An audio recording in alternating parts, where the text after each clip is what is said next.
الحمد لله رب العالمين والصلاة والسلام على أشرف الأنبياء والمرسلين أما بعد.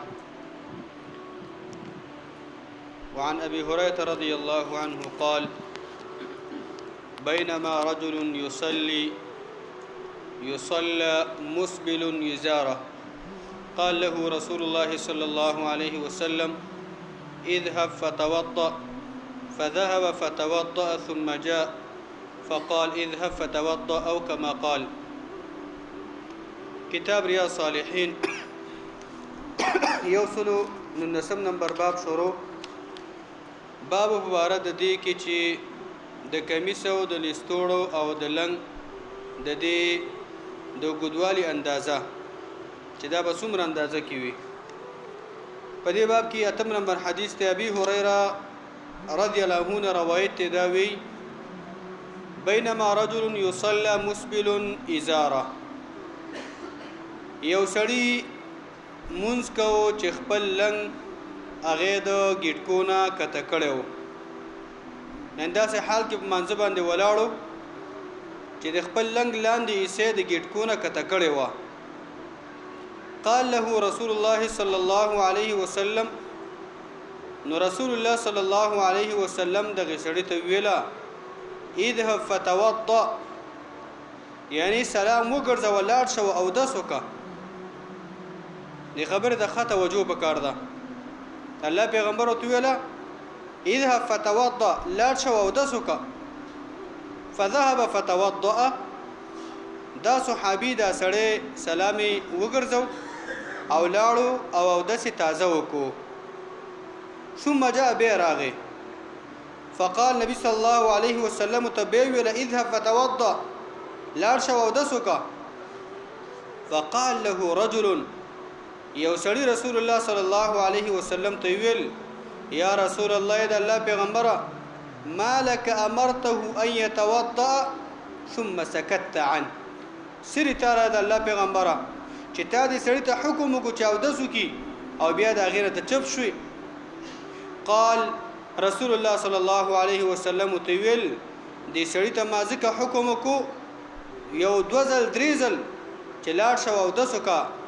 فإنه كان يصلي وهو مسبل إزاره. یقینا دې سړی په داسې حال کې مونږ کوو چې دا غي لنګ هغه د ګټکونه کتو. وإن الله لا يقبل صلاة رجل مسبل. او یقینا د الله قانون دا دی چې دا غي سړی مونږ نه قبلې چې هغه خپل پیسې هغه د ګټکونه کته کړي. دا روایت یو د عبد الله بن عباس په غي باندې کلام شته دي او دا روایت ابو داود په صحیح سند باندې را نقل کړی دی او د مسلم په شرطونو باندې هم برابر دی. امام ذهبي ټیکو ته ویلي، محمد بن عبد الوهاب ته ټیک ویلي، ابن مفلح ته ټیک ویلي او دا نور محدثینو دی حدیث ته بالکل سی ویلي.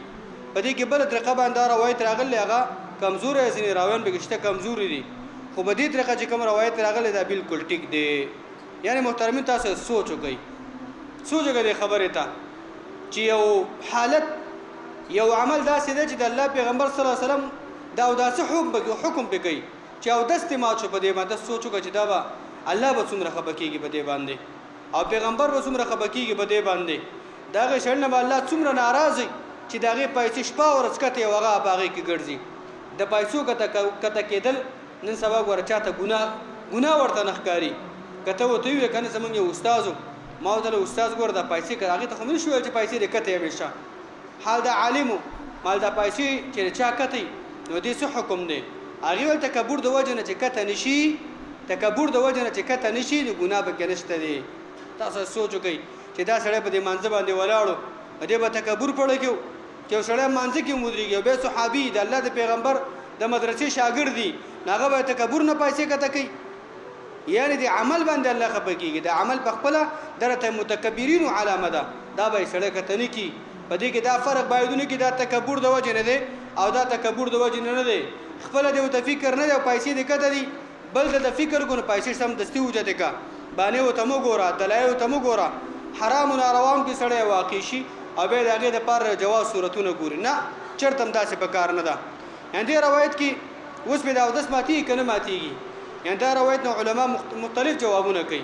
خو راجح قول دا معلومیږي چې د الله پیغمبر په دې روایت کې ډیر زیات شدت کوي چې پایڅو کته کول دومره ګناه چې او داس په ماتيږي او داس په نه ماتيږي خو پایڅو کته کېدل دا دومره ګناه ده رب دومره خپګيږي سړی او داس ور باندې ماتيږي نو که چا پایڅې کده شي یعنی دا په نواقض الوضو کې ناراضي چې دا او داس ور باندې مات شنه بلکې دا ګناه دومره عظیمه ده چې ستا مونږ ته نقصان نشته ستا کړي او داس ته نقصان نشي نو پاتې له هغه څو چې هغه په عام تور کې پایڅې کته کوي نو دې ډیره زیاته توجه وکړه دا کله چې مولوی سم مخې شو دا وی چې پیسې وجته کوي ځنې خلک والله چې موږ دا اورېدلې دي وې دا مولوی سم څنګه بار بار لګي پیسې وجه موږ څه خبرو ته نه ودرېږو ریشن پسې لا تیرې وکي خبرې پسې تیرې وکي ته تیرې وکي انت څه پر سوچ کوي دا خبرې سره د اسلام نه وباسي ګوره یو عمل حرام نه ناروا ده کې او د عمل پسې ټوکه او استهزاء نه کې او د حرام د عمل ته جواز صورت نه ورکې دا ګناه د الله بدله ورس توفیق درکې